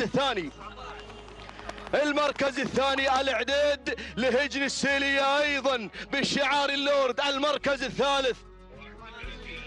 المركز الثالث وصل مطرق لخليفة بن حمد بن خليفة العطية. المركز الرابع وصل رداد لسيف بن محمد بن زايد المطوع الخيارين. المركز الخامس نمبر 1 هباش للسيد علي بن حمد بن علي بن راشد بن مقارح. أيها الإخوة المتابعون، هذا الشوط الرئيسي الحساس، هذا الشوط الرئيسي المفتوح، حقق اللورد اليوم، ختامها مسك اليوم في هذا الختامي الكبير. ختمها، خذ الخنجر مع شعاره المميز أيضا بثنائية جميلة جدا في هذا اليوم. حقق اللورد هذا الناموس. يستحق عبد الله بن سعيد العيدة. حيوا على هذا الفوز. يستحق التحية عبد الله بن سعيد العيدة مع العابر بشعار هجن السيلية. التوقيت الزمني 12 دقيقة 43 ثانية 83 جزء من الثانية. هذا هو توقيت العابر. تهانينا والناموس للورد عبد الله بن سعيد العيدة. المركز الثاني الاعداد ايضا بالشعار السيلاوي الكبير. 12 دقيقة 44 ثانية 59 جزء من الثانية. تهانينا والناموس للورد عبد الله بن سعيد العيدة مالك الشعار السيلاوي الكبير. تهنئة خاصة لمولر قائد هذه الأسماء العملاقة في هذا الشوط الرئيسي. 12 دقيقة 44 ثانية 87 جزء من الثانية. صاحب المركز الثالث مطرق لخليفة بن حمد بن خليفة العطية. تهانينا والناموس. متابعينا مشاهدينا الكرام، الخنجر الشوط الرئيسي المفتوح ينتزعه انتزاعا موفقا بثنائية. عبد الله بن سعيد العيدة الحاضر اليوم. مساءك ناموس بوسعيد، مساءك ولا أروع اليوم مع هذا الشوط الرئيسي المفتوح الذي حققه الشعار السيلاوي. تهانينا والناموس.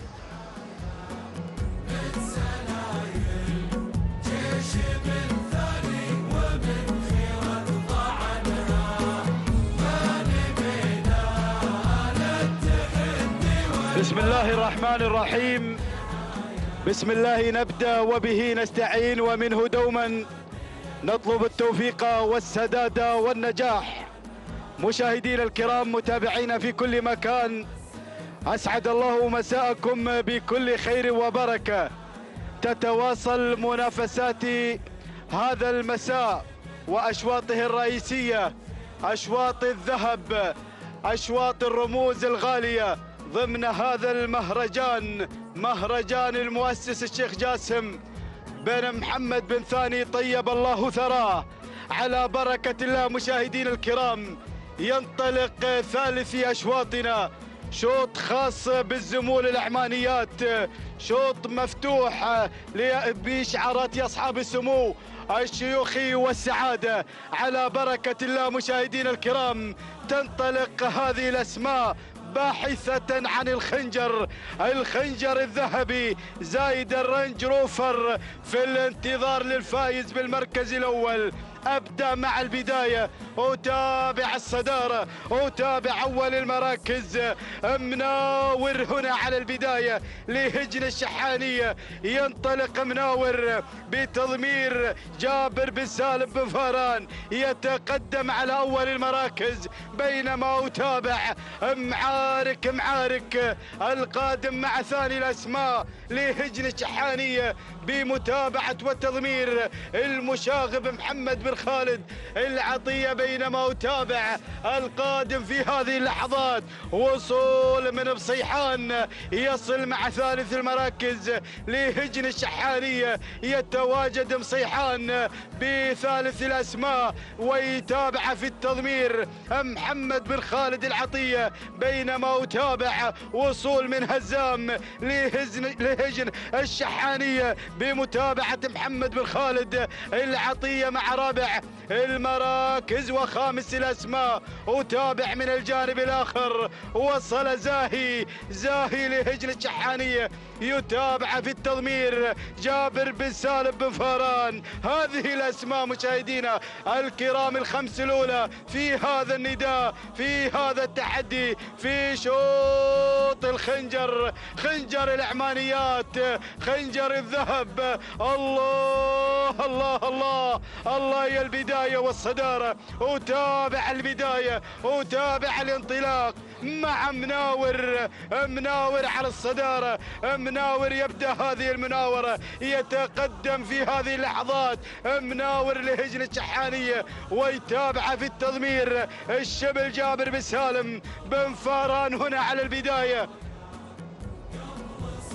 بينما أتابع معارك القادم مع ثاني المراكز لهجن الشحانية، ويتابع في التضمير محمد بن خالد العطية. الله يا المشاغب، يتواجد ينطلق مع معارك في هذه المعركة، معركة الخنجر، معركة الذهب. ولكن أتابع القادم في هذه اللحظات، وصل زاهي لهجن الشحانية، يتقدم زاهي، ينطلق بشعاره الزاهي، القادم مع ثالث المراكز بمتابعة جابر بن سالم بن فاران، يقدم زاهي، بينما أتابع مصيحان قادم في هذه اللحظات، يتقدم مصيحان لهجن الشحانية، يحمل هذا اللواء الشعار الأدعم، يتقدم مصيحان بمتابعة محمد بن خالد العطية،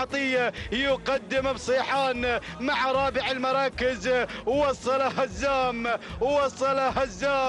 الله الله، قادم هزام مع خامس الأسماء لهجن الشحانية، ويتابع في التضمير محمد بن خالد العطية. هذه الأسماء، هذه التحديات لخنجر الزمول العمانيات. الله الله الله الله، يا الخنجر، خنجر غالي. الكل يتابع هذه الأشواط الرئيسية في مسك ختام هذا المهرجان، ولكن العودة هناك مع البداية. مناور يناور، ينطلق في هذا المسار الأول، مناور لهجن الشحانية، ويتابع في التضمير الشبل جابر بن سالم بن فاران، يقدم مناور هناك على البداية والصدارة، ولكن معارك يدير المعركة، يتقدم. الله الله الله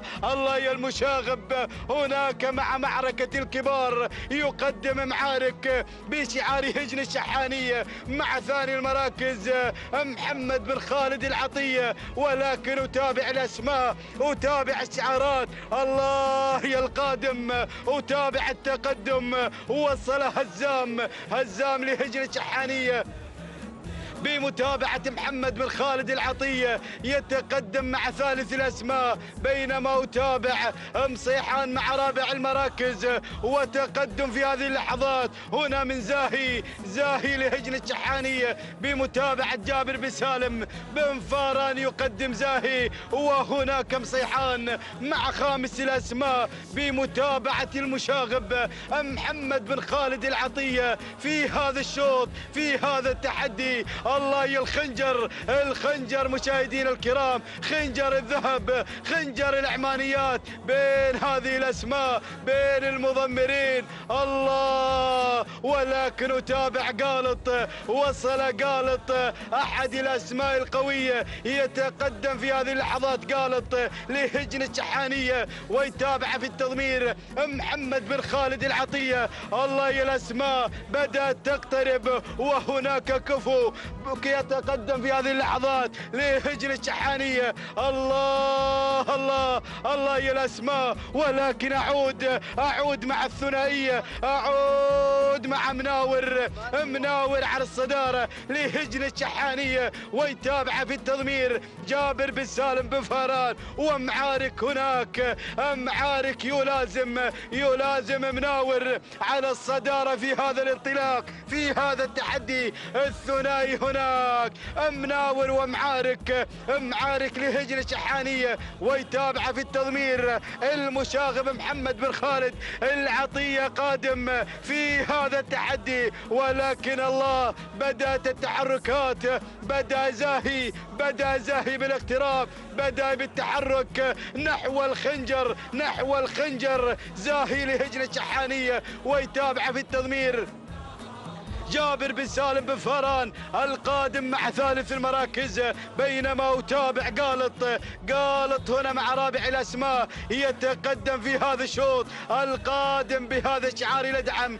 شعار هجن الشحانية وبمتابعة المشاغب محمد بن خالد العطية. وهنا هزام لهجن الشحانية قادم مع خامس الأسماء بهذا الانطلاق، بهذا التحدي. الله الله، وهناك مصيحان لهجن الشحانية بتضمير وإدارة محمد بن خالد العطية. ولكن شوف القادم، وصل كفو لهجن الشحانية، ويتابع في التضمير سالم بن فاران المري، يتقدم في هذه اللحظات. ولكن أعود إلى التحدي، أعود مع الانطلاق مع مناور والخنجر الذهبي مع مناور. هناك مع البداية والصدارة مناور لهجن الشحانية، ويتابع يضمر جابر بن سالم بن فاران الشبل، يتابع هذا التقدم، يتابع مناور على البداية والصدارة. ولكن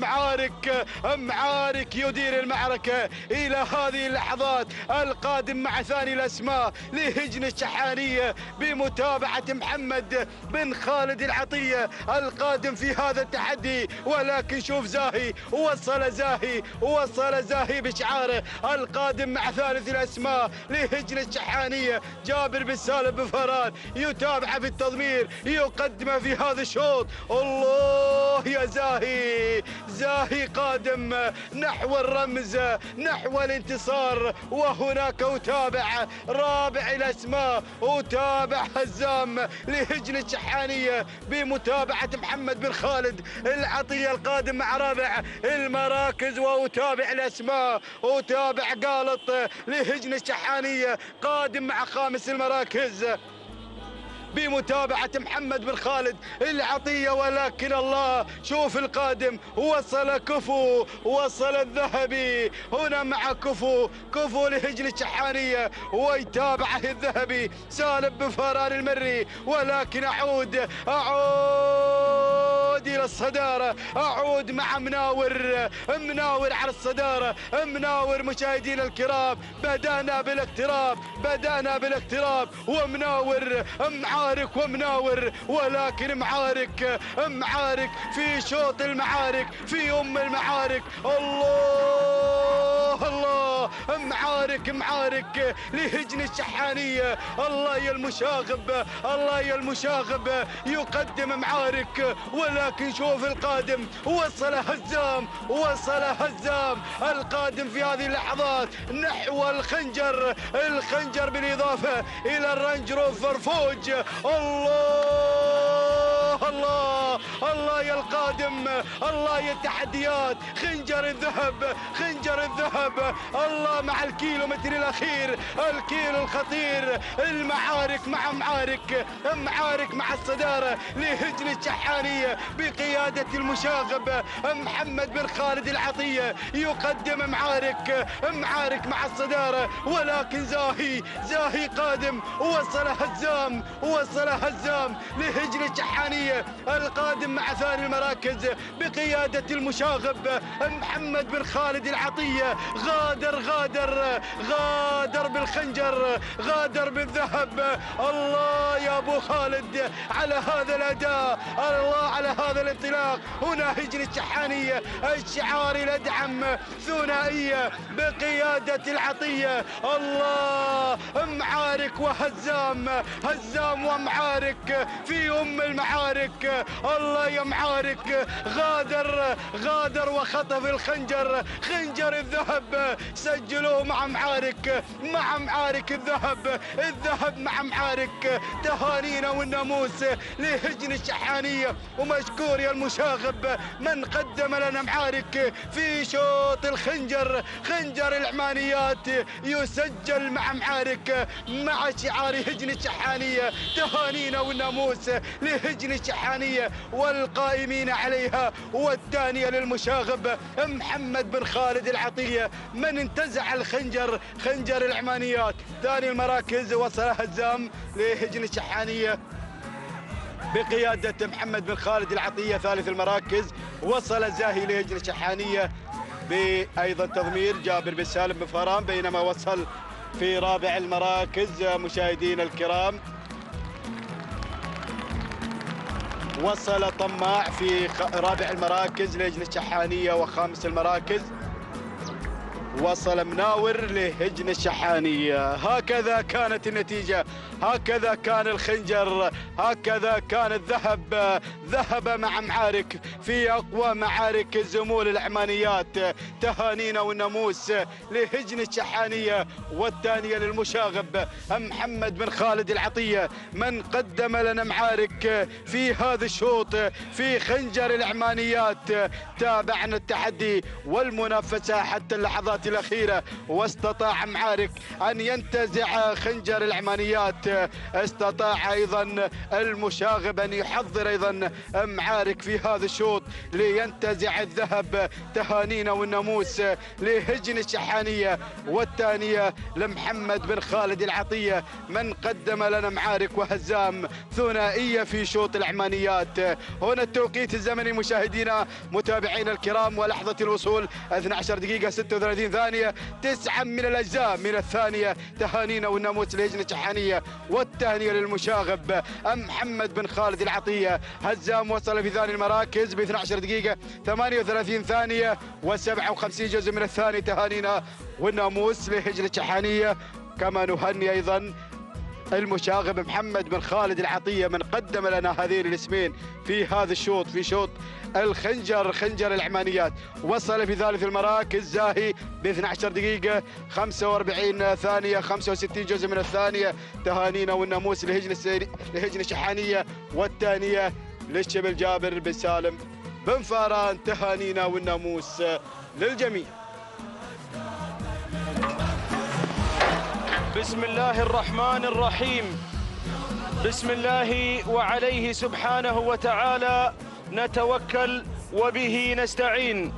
مشاهدينا الأعزاء، أيها الحفل الكريم، تتواصل منافسات أشواط الرموز في هذه الليلة التاريخية في ختام مهرجان المؤسس الشيخ جاسم بن محمد بن ثاني طيب الله ثراه، حيث ينطلق على الهواء مباشرة شوط الخنجر الذهبي والمليون ريال للزمول الشوط المفتوح لهجن أصحاب السمو والسعادة الشيوخ، حيث انطلق هذا المهرجان بالتوجيهات السامية والأوامر الكريمة والدعم السخي والمتواصل من سيدي حضرة صاحب السمو الشيخ تميم بن حمد آل ثاني أمير البلاد المفدى يحفظه الله ويرعاه. بمشاركة واسعة انطلق هذا المهرجان بحضور جماهيري غفير وكبير، وبمشاركة واسعة عن العام الماضي بلغ مئات المشاركين.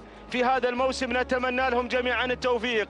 هكذا انطلق شوط الخنجر، شوط الخنجر الذهبي للزمول المفتوح، فحول المستقبل وبنوك الإنتاج. ننتظر الليلة اسم يضيف إلى اسمه الذهبي هذا الرمز الذهبي. مقدمة الشوط ومن يحتل المركز الأول مباشرة على الصدارة فجاج من هجن الغرافة مع المقدمة مع المركز الأول تضمير فجاج مع سعيد بن راشد الزعبي. ننتقل إلى المركز الثاني ومن يتقدم لافي على المركز الثاني أيضا من هجن الغرافة، المسيطرة على المركزين الأول والثاني وسيطرة غرفاوية على المقدمة في هذه اللحظات. لافي لهجن الغرافة، يتابع في التضمير سالم بن عامر بن راشد المدهوشي. ننتقل إلى المركز الثالث ومن يتقدم العساس، يصل العساس أيضا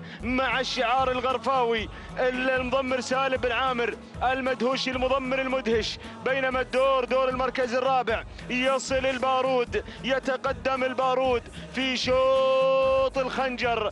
بارود تعود ملكيته لسعادة الشيخ سعود بن فهد بن عبد العزيز بن حمد آل ثاني المضمر حسين بن محمد بن سفران. يتابع بارود على المركز الرابع. ننتقل إلى المركز الخامس ومن يتقدم يصل زويان لسعادة الشيخ عبد العزيز بن حمد بن خالد آل أحمد آل ثاني يضمر زويان. متعب بن عبد الله بن راشد بن فهيدان. هذا هو نداءنا الأول مشاهدينا الأعزاء، وفي هذا الشوط اللي يشارك فيه قرابة 20 بعير في شوطنا المفتوح لمن الخنجر الذهبي الليلة والمليون ريال من هؤلاء المضمرين الحاضرين المتواجدين. سنكتشف الليلة فحل من فحول المستقبل، بنك من بنوك الإنتاج هنا على أرضية ميدان التحدي، حيث التحدي قرعت أبوابه ودقت طبول التحدي في ميدان التحدي. الله يا سلام يا سلام، شوط تاريخي للزمول، شوط تاريخي لزمول الإنتاج لبنوك الإنتاج. ما زال الشعار الغرفاوي على مقدمة الشوط بثلاثة أسماء مع المركز الأول ومع المركز الثاني ومع الرابع ومع المركز الخامس أيضا أو السادس. هجوم غرفاوي عنيف يكتسح الصدارة، يكتسح المقدمة. اللون الغرفاوي تتلون به المراكز المتقدمة الأولى. ما زال فجاج مع المركز الأول لهجن الغرافة بمتابعة الجنرال سعيد بن راشد الزعبي. بينما المركز الثاني بارود يتسلل من الجانب الآخر الهورية، وهل الهورية الليلة يترقبون السلام مع سعادة الشيخ سعود بن فهد بن عبد العزيز آل ثاني. منطقة الإنتاج هناك مع المضمر حسين بن محمد بن سفران. المركز الثالث يصل الحنيش لهجن البدع مع المضمر راشد بن حمد المدهوشي. حصل دخول وتسلل على الحنيش من العساس من بدأ يتعسس الخنجر الذهبي. الله، معركة طاحنة الليلة، معركة طاحنة ما بين هذه المؤسسات، ما بين المضمرين العساس لهجن الغرافة مع المركز الثاني مع المضمر المدهش سالم بن عامر المدهوشي المدهش. الليلة حاضر بثقله الليلة مع شوط العمانيات لأبناء القبائل قبل قليل مع منصف من أهدى السلامات والناموس إلى أبناء السلطنة. يبحث مع هجن الغرافة لإضافة رمز ثاني في رصيده كمضمر كحاضر الليلة ومتواجد. المركز الرابع يتقدم فيه فجاج أيضا لهجن الغرافة. والمركز الخامس التقدم في أو الرابع في هذه اللحظات أو النداء أو ما زال زويان لسعادة الشيخ عبد العزيز بن حمد بن خالد آل ثاني، مضمر متعب بن عبد الله آل فهيدان. مع المركز الثالث يتقدم زويان إلى المركز الثالث. المركز الرابع فجاج عند هجن الغرافة. المركز الخامس هجن البدع تقدم الحنيش على المركز الخامس. وانتظروا الأسماء التي لم يحن موعد دخولها إلى دائرة النداء والإذاعة. العودة إلى بارود، العودة إلى بارود. 8 كيلومترات شارفت 4 كيلو الأولى منها على الانقضاء على الانتهاء. بارود مع المركز الأول العصا قوس والانطلاق ذاتي والدفع تلقائي. يتابع في التضمير حسين بن محمد بن سفران. بارود لسعادة الشيخ سعود بن فهد بن عبد العزيز آل ثاني مع المركز الأول، مع الخنجر الذهبي، مع المليون ريال، مع الناموس، مع أقوى أشواط الزمول في هذا الموسم في هذا المهرجان.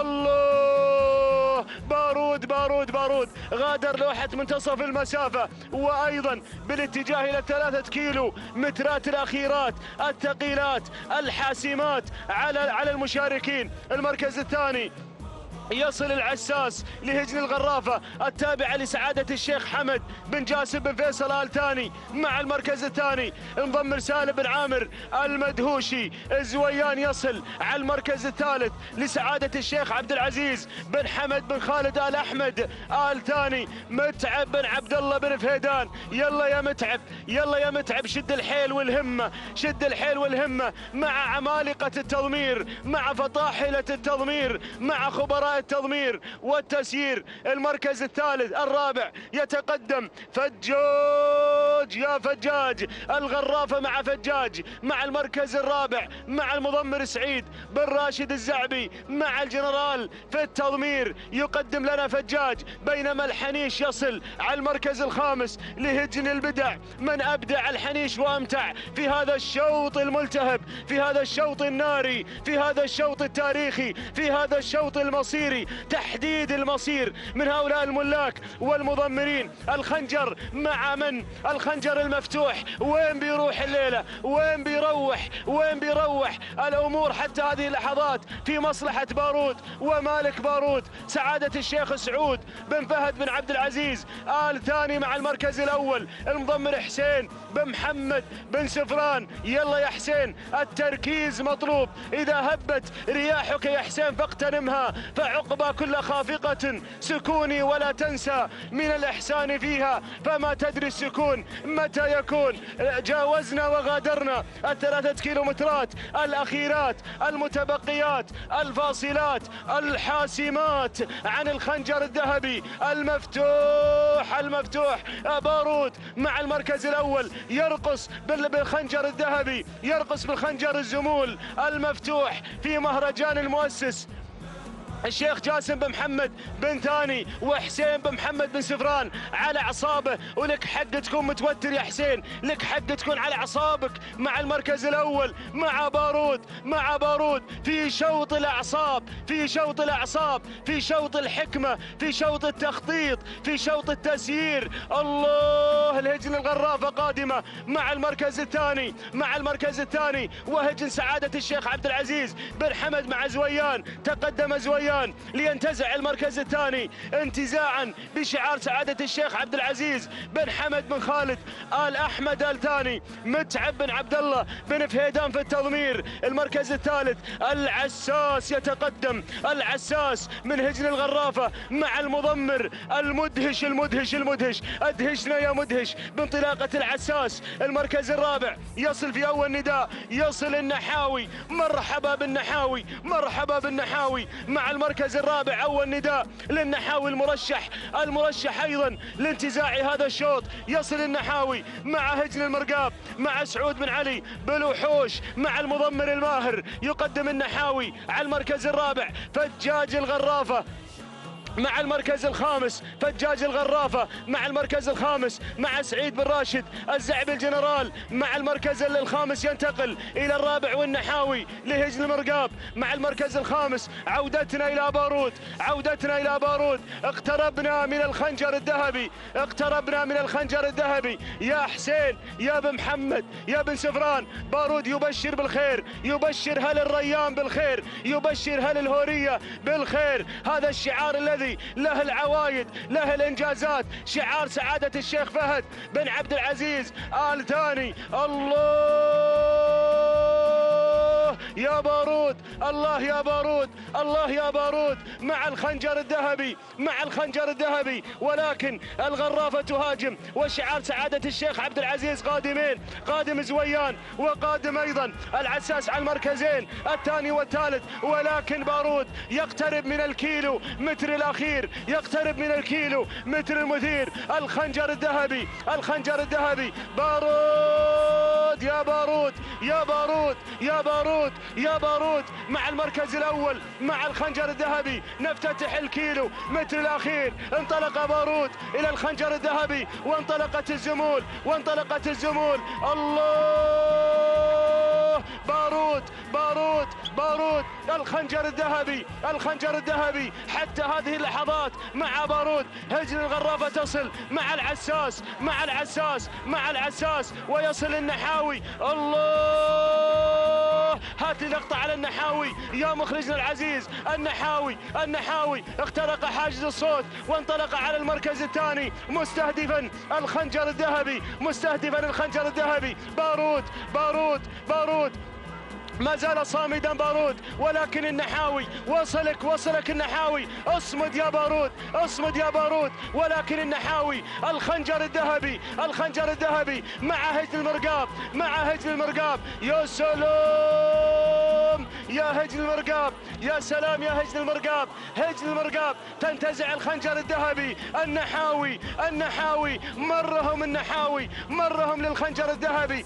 مرهم في سرعته. ما هو بريض، لو تسوقون النضا ما تلحقونه. جعل واد قيضه النحاوي، جعل واد قيضه، سيله يفيض 10 ايام وهي تمطر مزونه. سلام يا النحاوي، سلام، سلام يا هجن المرقاب، سلام.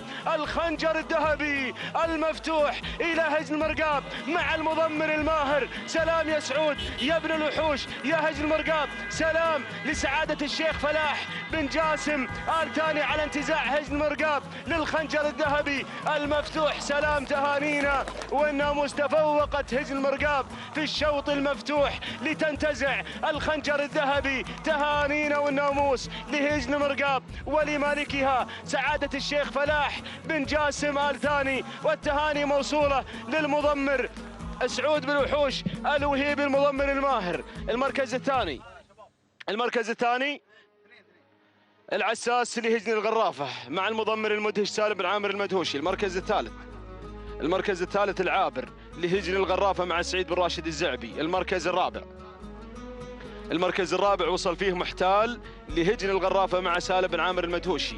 المركز الخامس، المركز الخامس وصل فيه بارود لسعادة الشيخ سعود بن فهد بن عبد العزيز آل ثاني بقيادة المضمر حسين بن محمد بن سفران. تهانينا والناموس لهجن المرقاب على انتزاع النحاوي للخنجر الذهبي المفتوح. تهانينا لسعادة الشيخ فلاح بن جاسم بن جبر آل ثاني على تألق هجن المرقاب بقيادة المضمر سعود بن علي بن وحوش الوهيبي المضمر الماهر، من قدم المرقاب في هذا الشوط الذهبي، في هذا الشوط المفتوح، ليهدي الناموس لمحبين هذا الشعار. 12 دقيقة 43 ثانية 19 ثانية هو التوقيت الزمني للحظة وصول النحاوي. تهانينا والناموس لهجن المرقاب من تفوقت في هذا الشوط الذهبي. المركز الثاني العساس قطع المسافة 12 دقيقة 48 ثانية 17 جزء من الثانية. تهانينا لهجن الغرافة وللمضمر المدهش سالم بن عامر المدهوشي.